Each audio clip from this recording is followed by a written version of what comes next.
मोहतरम आदरणीय धर्मेंद्र यादव साहब, आदरणीय अवधेश प्रसाद जी, अब मैं सबके नाम तो लेना चाहता हूँ क्योंकि सबका बहुत बड़ा एहसान भी मेरे ऊपर हो गया है, लेकिन सबके नाम लूँगा तो बहुत समय लगेगा।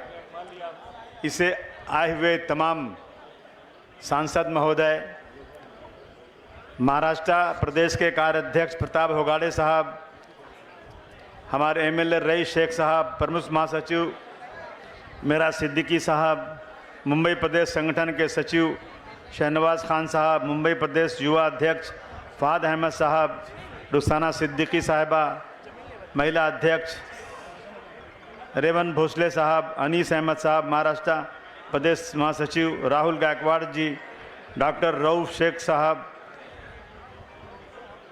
महासचिव फारूक घोसी साहब, शकील खान साहब, सभी पुलिस कर्मचारी, सभी नगर सेवक और सभी आए हुए दोस्तों, साथियों, भाइयों और बहनों, यकीन जानिए जब से इतने सांसद चुनकर आए हमारा टेम्पो हाई हो गया। हमें लगा कि अब कोई माई का लाल समाजवादी पार्टी को रोक नहीं सकता, क्योंकि काठी की हांडी कितने दिन चलेगी, झूठ के ऊपर कितने दिन ये सरकार चलाएंगे। मैं समझता हूं इतना बड़ा झूठ बोलने वाला शायद दुनिया में कोई इंसान पैदा नहीं होगा। तो उसी दिन से मेरी नीयत थी कि मैं किसी तरह से इतने सांसद को बुलाऊं, लेकिन मुझे लगा यार अखिलेश भाई बोलेंगे यार तुम इतने दिन से काम करते हो, पार्टी तो बढ़ा ही नहीं पा रहे हो, और इतने इतने एमपी को बुला रहे हो, सांसद को बुला रहे हो तुम। मैंने बोला सर मैं कोशिश तो कर रहा हूं। मैं बड़ा आभारी हूं अखिलेश भाई का। उन्होंने मुझे कहा जाओ अबू आसिम, मैं सारे सांसद को भेजूंगा। तालियां बजाओ अखिलेश भाई के लिए आप लोग। तो आज ये लोग आए, ये बहुत बड़ी बात है भाई, मैं समझना कोई मामूली बात है ये। अरे 37 सांसद एक छोटे से आदमी के बुलाने पर, जिसकी पार्टी 20 साल से सिर्फ 2, 3, 4 एमएलए चुन के लाती है। क्या बोल रहे हो यार, मैं समझ नहीं आ रहा है। हाँ? मैं समझ नहीं पा रहा क्या बोला। आज अब बोल दो ना क्या बात है। बताता हूं, समझा ना। देखिए तंबू में घबराहट तो सबके है। सीएम साहब फोन किए थे अभी, अरे क्या कर रहे हो तू लोग, कुछ गड़बड़ मत करना। जब मेरा कोई उत्तर भारतीय बेचारा साइकिल पे जाता है और उसको मारते हो तो साला मेरा कलेजा फटता है, खुदा की कसम। क्योंकि मैं भी यूपी से आया हूं भैया। अगर उत्तर प्रदेश में इतना काम धंधा होता, इतना बिजनेस व्यापार होता तो क्या हम लोग यहाँ आते? नहीं आते हम लोग। हमारे यूपी के लोगों ने मुंबई में इतना काम किया कि कोई काम कर ही नहीं सकता। बताओ अगर झूठ है तो। गांव में हम लोगों के पास 3-3, 4 कमरे का घर है, और यहां एक नौजवान बच्चा बेचारा अपनी शादी करके बीवी को छोड़कर आता है और एक ऐसे कमरे में रहता है जहां हम गांव में बकरी और मुर्गी भी नहीं पालते। सही है कि नहीं? जब गुलिस्तान को खून की जरूरत पड़ी सबसे पहले गर्दन हमारी कटी। जब मुंबई में वीरान था, ऐसी जगह थी जहां कुत्ता भी नहीं जाता था, हमारे पुरखों ने अपने सरों पर मिट्टियां लाद लाद कर उसे खूबसूरत जगह बनाया। जब गुलिस्तान को खून की जरूरत पड़ी, तो जब गुलिस्तान को खून की जरूरत थी सबसे पहले गर्दन हमारी कटी। अब ये कुछ कुत्ते कहते हैं ये हमारा चमन है, तुम्हारा नहीं। देखो भैया, टकराना मत उत्तर भारतीय से, समझ लेना अच्छी तरह से। जब तक प्यार से रहे नहीं तो उठाकर पटक देंगे, बत्ती सी बाहर आ जाएगी, समझ लेना अच्छी तरह से। मैं नेताजी को क्यों मानता हूं? नेताजी ने मुझे नहीं बुलाया था, मैंने नेताजी को बुलाया था। मैंने ढूंढा पूरे देश में कि एक जुल्म ज्यादती महाराष्ट्र में हो रही, लड़ने के लिए अबू वासिम कौन सी पार्टी अच्छी है। मैंने सारी पार्टियों का जायजा लिया, मैं राजनीति में नहीं था। बोले यार उत्तर प्रदेश में एक मुलायम सिंह यादव नाम का आदमी है, अरे वो क्या बहादुर आदमी है यार, दबी कुचली मुसलमानों को भी जब उनकी सरकार आती है ना तो भी सीना तान के चलते हैं कि कोई माई का लाल मेरा कुछ बिगाड़ नहीं सकता। जब मैं सुना ना तो मैं बोला मुलायम सिंह यादव जी से मिलना पड़ेगा। मैंने ढूंढा उनको कि सर आपकी पार्टी, मैंने फोन पे बात किया कि आपकी पार्टी महाराष्ट्र में क्यों नहीं लड़ती। बोले मेरे पास कोई मजबूत आदमी नहीं है, इसलिए मैंने महाराष्ट्र में पार्टी नहीं बढ़ा पा रहा हूं। मैंने कहा सर मैं मजबूत आदमी तो नहीं हूं, लेकिन मैं आपको बुलाऊंगा और मेरा सपना है कि मैं आपको आसमान की ऊंचाई पर आपका झंडा लेकर जाऊं। मुझे याद है जो नेताजी आए थे यहां पर एक बार 12 रबीउल अव्वल को, जब उनका जुलूस निकला ना तो मैं था वहां, जब भाषण किया ना खुदा की कसम मैं भाग के दौड़ के मैंने इनको हार पहनाया, फिर भाषण किया, मैं फिर दौड़ के हार पहनाया। बोला यार क्या आदमी है यार, ये क्या जबरदस्त बात करते हैं और ये अपने गांव वाले हैं, यूपी वाले हैं। तो और मेरा कलेजा फट गया जब उनका जुलूस निकला ना तो भिंडी बाजार में जब्बारी होटल के पास एक टैक्सी वाला टैक्सी रोका और ब्लेड से अपना हाथ काटा, खून निकाल के नेताजी के सर पर लगा दिया। ये करिश्मा था नेताजी का। अभी नेताजी आए थे तो थोड़ी तबीयत खराब थी, अस्पताल में ठहरे थे, बीमारी की हालत में मेरा हाथ पकड़े सोए सोए, बोले अबू वासिम तुम यहां कहां पड़े हो, तुम यूपी आ जाओ और तुम 2-3 एमएलए की बात क्यों करते, आओ यूपी में सरकार चलाओ, छोड़ो प्रदेश वहां आओ। मैंने कहा नहीं सर, मेरे उत्तर भारतीय यहां पर हैं, मैं उनको सम्मान दिलाना चाहता हूं, इसलिए राजनीति करता हूं। ये लड़ाई इसलिए लड़ रहा हूं, मुझे राजनीति में सिर्फ और सिर्फ लोगों की सेवा करना और कुछ नहीं चाहिए। 28-30 साल से संघर्ष कर रहा हूं, बहुत सारे मेरे पास आए, टिकट लिए, अबू वासिम तुम्हारा साथ नहीं छोड़ेंगे, मर जाएंगे तुम्हारे साथ रहेंगे। एक ने तो खून काट करके चिट्ठी लिखा मुझे कि अगर आपने पार्टी छोड़ा तो हम लोग आज का मर जाएंगे, खुदकुशी कर लेंगे, और सबसे पहले पार्टी छोड़ के भाग पा रहा है। और मैं कितनी बार मंत्री बनने का, मैं बोला मंत्री नहीं, मैं मुलायम सिंह यादव का सिपाही बनकर काम करना चाहता हूं। और जब कोई अखिलेश यादव जी के पास भाषण करता है ना, माफ करना बुरा मत मानना, अखिलेश भाई बहुत काम है, साला देखा टिकट नहीं मिला तो मुर्दाबाद बोलने लगता है। हम वो नहीं है, अगर किसी का साथ पकड़ लिया ना तो मरते दम तक उसका साथ नहीं। हम सत्ता के लिए नहीं, सत्ता के लिए नहीं, वसूल के लिए लगते हैं। और नेताजी ने जो काम किया है ना, मैं समझता हूं कि हम जब टाटा में बंद थे, छूट कर आए थे, तो नेताजी हमारे घर पर आए थे।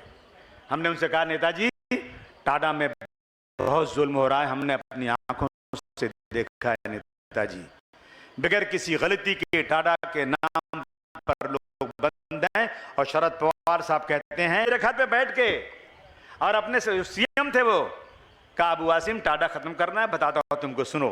कागज निकाले, बोले आज से उत्तर प्रदेश में टाटा कानून खत्म।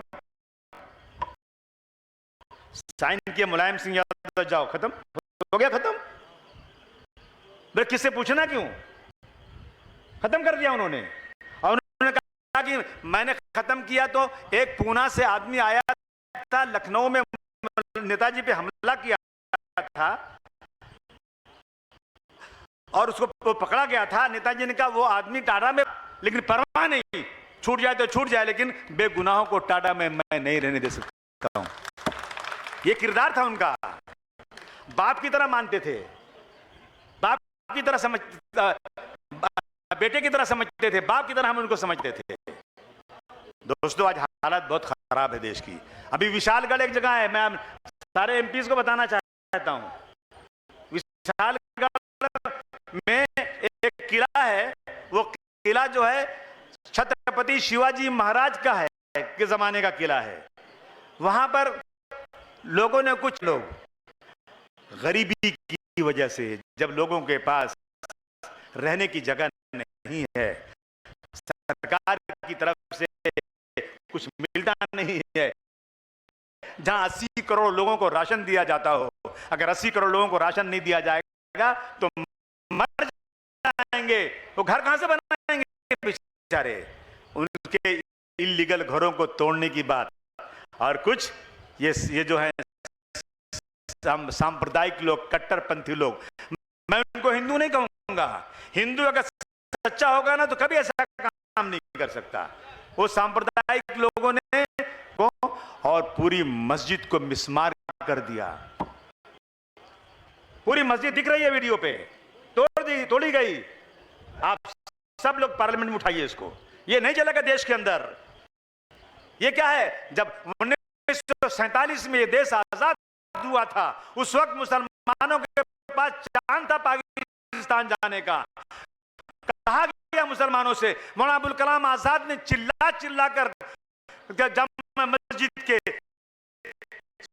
सीढ़ियों से कहा था, मुसलमानों मत जाओ इस मुल्क को छोड़ करके, यहीं पर शहीद होकर बनी हुई है। जाओगे तो तुम्हारी मस्जिदें वीरान हो जाएंगी, जाओगे तो तुम्हारे मकबरे पर कोई फातिहा पढ़ने वाला नहीं होगा। तुम्हें कसम है तुम मत जाओ, तुम्हें ताजमहल के हुस्न की कसम है, तुम्हें लाल किले की कसम है, तुम इस मुल्क को छोड़कर मत जाओ। मुसलमानों ने उन पर भरोसा किया था, रुक गया था मुसलमान इस देश के अंदर। लेकिन आज जो सरकार बैठी है ना, 24 घंटे मुसलमानों के पीछे पड़ी हुई है। 24 घंटे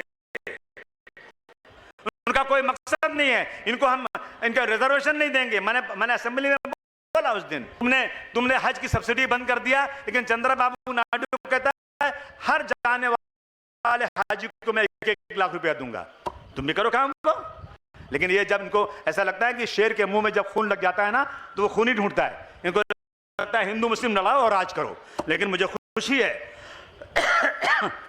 बहुत खुशी है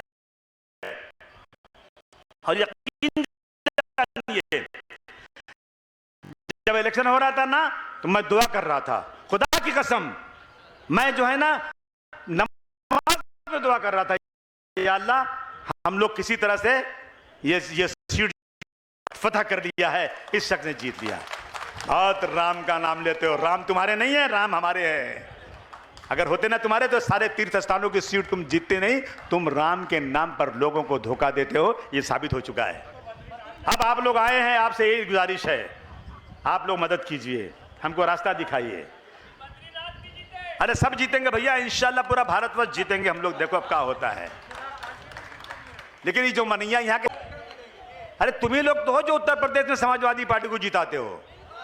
अरे मेरे साथ रहो ना, कोई माई का लाल तुम्हारा बाल बांका नहीं कर सकता बंबई के अंदर। अच्छा तुम सही बताओ, तुम लोग सही बोलो, मैं नाराज नहीं होऊंगा। जब उत्तर भारतीयों के साथ जुल्म होता है तो कौन लड़ाई लड़ता है? कौन लड़ता है?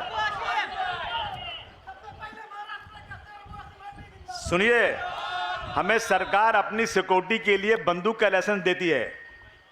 मैंने तो खाली लाठी बांटा था, 50 लाठी और गमछा मैंने बांट दिया उत्तर भारतीयों को। मैंने कहा सुन, मारना मत, लेकिन मार भी मत खाना। मेरे पर मुकदमा हो गया, 5 साल मुकदमा चला, तब जाके छूटा हूं मैं। वो बोलता है तलवार बांटूंगा। अबे मैं बोला, मर्दों के सामने तलवार की क्या अहमियत है? ये लाठी तो गांधी जी की लाठी है जो अच्छे अच्छे को ठीक कर देती है। तो अब की बार इलेक्शन होगा और मेरा टेम्पो हाई है, जबरदस्त तरीके से लड़ने वाला हो की बार। समाजवादी पार्टी को राष्ट्रीय पार्टी बनाना है। बनाना है कि नहीं बनाना है बोलो? देखो झूठ मत बोलना, नहीं वोट देना है तो मत देना, लेकिन देना है तो सही बोलना। साथ रहोगे कि नहीं रहोगे?